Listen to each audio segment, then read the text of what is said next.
Fala galera, esse é o Geolove, o canal para quem deseja aprender mais sobre o mundo em que vivemos. Meu nome é Eduardo Tavares Damas, sou professor de Geografia e o tema dessa aula é Estrutura Interna da Terra. Você sabe como que os cientistas deduziram quais são as camadas do interior da Terra? Se você não sabe, fique aí e assista o episódio.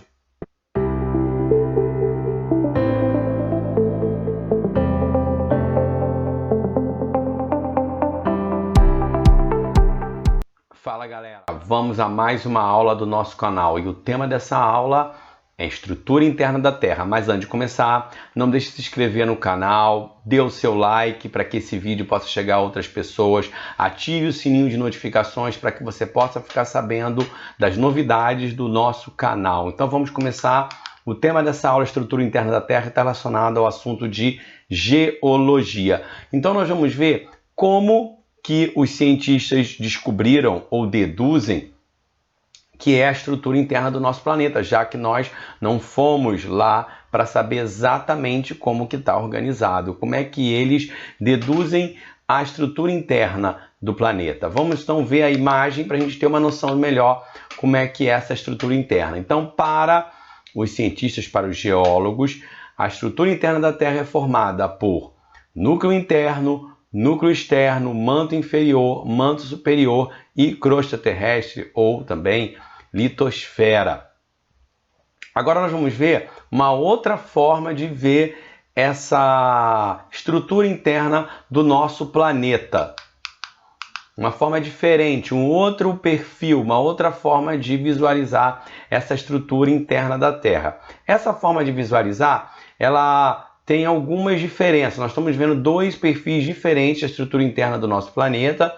Um que está baseado na composição química das camadas, quais são os minerais que predominam, ferro, silício, níquel. Então, baseado nos minerais que compõem essas camadas, eles estabeleceram essa divisão. Então, de acordo com a composição química, a estrutura interna da Terra é dividida em núcleo interno, uma zona de transição, o núcleo externo, o manto inferior, zona de transição, manto superior e crosta oceânica e crosta continental. Porque a crosta continental e a crosta oceânica, elas têm predomínio de minerais diferentes e por isso também tem densidades diferentes.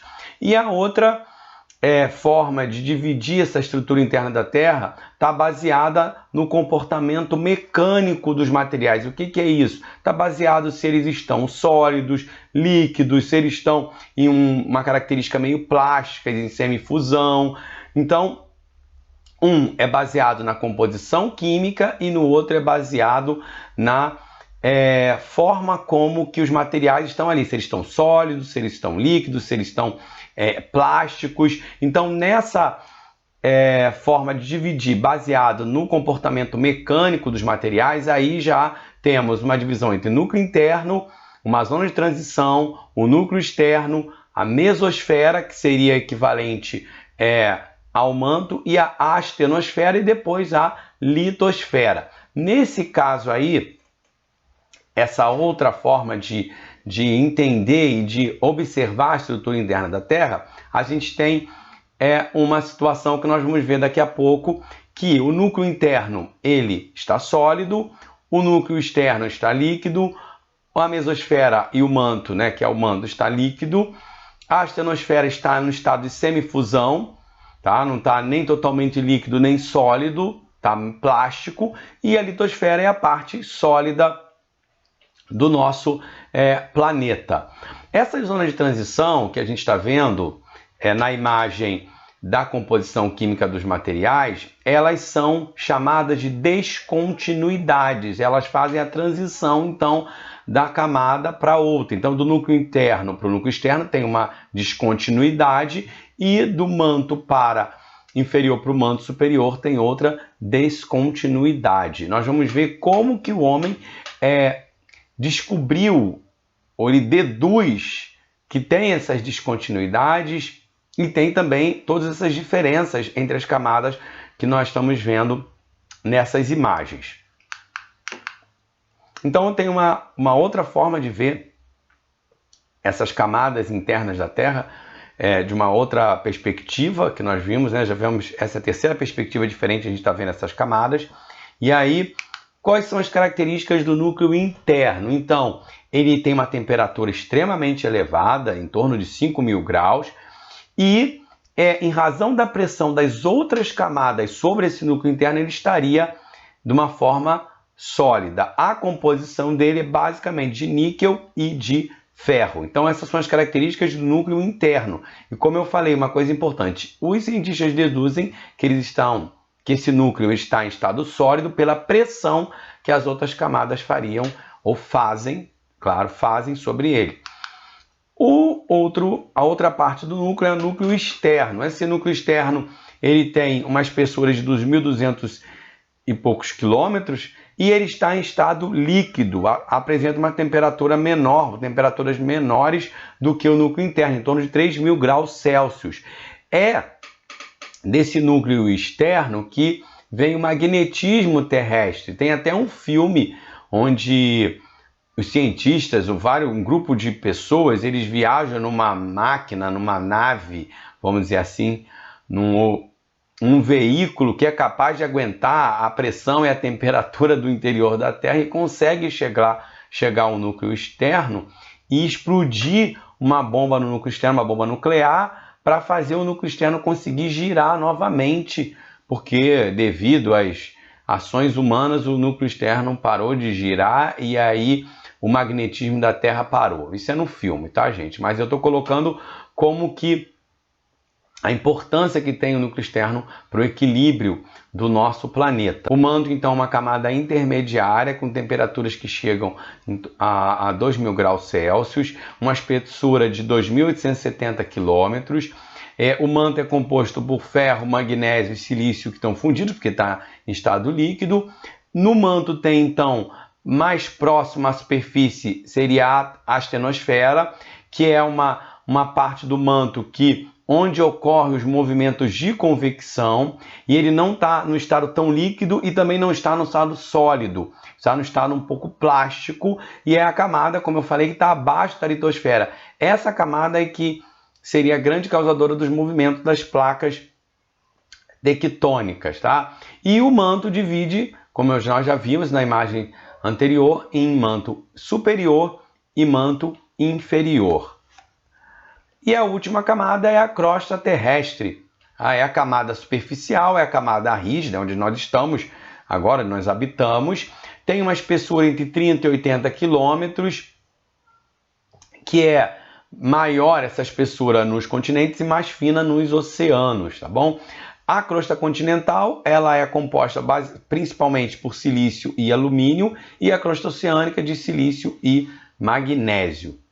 Então essas são as características principais das camadas que formam a estrutura interna da Terra.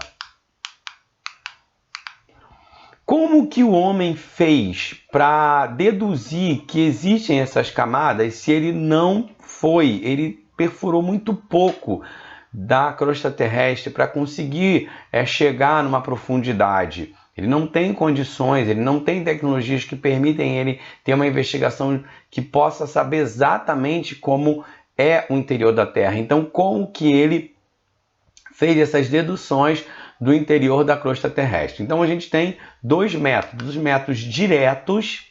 Quais são os métodos diretos para investigação do interior da Terra? Os afloramentos rochosos, estudando as rochas que existem, que afloraram na superfície, que estavam no interior da Terra e afloraram, estudando a atividade vulcânica, aquilo que os vulcões expelem, tá? O magma, a lava que os vulcões expelem. Então, através desse estudo dessa atividade vulcânica que vem do interior da Terra, eles também, através desses materiais, eles fazem deduções de como é que é o interior da Terra, dos materiais que compõem as camadas, da análise de dados de minas e de sondagem, através de sondas e através dos dados das minas que o homem escava para a retirada de materiais, de minérios, eles também fazem deduções de como que é o interior da crosta terrestre. Além disso, existem os métodos indiretos. Quais são os métodos indiretos? O homem faz deduções a partir desses métodos. Tá? Os meteoritos, então eles estudam os meteoritos que caem na Terra e fazem deduções de como deve ser, a partir dos meteoritos, o interior da Terra, a partir da gravidade terrestre, estudos da gravidade, do magnetismo terrestre, porque o magnetismo ele vem do interior da Terra, então eles também fazem estudo a partir do magnetismo. E um outro fator super importante, que é muito significativo para o estabelecimento das camadas e da descontinuidade que nós vimos anteriormente, são o estudo das ondas sísmicas. As ondas sísmicas foram o principal fator para o homem estabelecer as camadas do interior da Terra. E também aonde ocorre e por que ocorrem as mudanças e também as áreas de transição, que são as descontinuidades entre essas camadas do interior do planeta Terra. Por que isso ocorre? Por que as ondas sísmicas são tão importantes? O homem implantou sismógrafo em praticamente todos os continentes, em todas as áreas do planeta, para medir a questão dos terremotos. E aí, através desses sismógrafos, o homem pode medir as ondas sísmicas, captar as ondas sísmicas. Se as ondas sísmicas fossem homogêneas, elas ocorreriam como na figura A que nós estamos vendo. Então não teria nenhum tipo de interferência na forma como a onda sísmica ia se propagar no planeta. Mas como as camadas do interior do planeta Terra têm características diferentes, têm minerais diferentes, têm densidades diferentes, estão em estados diferentes, um está sólido, outro está líquido, outro está plástico. Essas características fazem que as ondas sísmicas não se propaguem de uma forma homogênea. E isso permitiu que o homem estabelecesse de uma forma dedutível, ele deduziu a partir das ondas sísmicas que as camadas do interior do planeta Terra estão dispostas da forma como nós vimos anteriormente. Então as ondas sísmicas são super importantes e o seu estudo para estabelecer como que é o interior do planeta Terra, ou para o homem estabelecer esse interior do planeta, já que ele não teve e nem sabemos quando terá condições de in loco, ou de forma direta, descobrir como que é o interior do nosso planeta. Então, espero que você tenha entendido essa aula de hoje. Se você gostou, dê o seu like para que esse vídeo possa chegar a outras pessoas. Se inscreva no canal, ative o sininho de notificações e até a próxima aula. Saudações geográficas para todos!